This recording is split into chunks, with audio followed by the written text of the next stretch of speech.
very much. I want to tell you about some school closures right now. Richardson ISD, all schools in Richardson are closed. This is a list of the Dallas ISD school closures impacted by this storm. That's Cary Middle School, Burnett Elementary School, Cigaroa and Pershing Elementary Schools, Thomas Jefferson High School, and Walnut Hill. As you've seen today, this morning, the damage, severe damage there at Walnut Hill and Midway. That's at Walnut Hill Elementary School.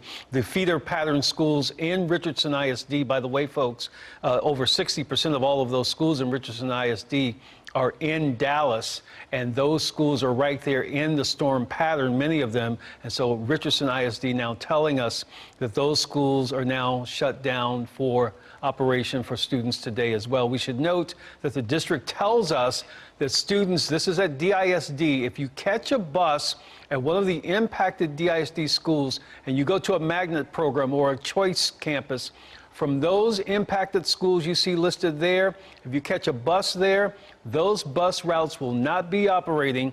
The district is asking those students to make alternate plans, get your parents or someone else to get you to that school. Now, the tornado through northern Dallas County was not the only storm system that moved through last night. Another cell impacting southern Dallas County as well. Ellis County, Midlothian ISD canceling classes there today due to widespread outages, power outages in that area. Yeah, there are a number of closures. We've also got Dorsey Elementary in Garland and Park Crest Elementary, Williams Elementary, Houston Middle School.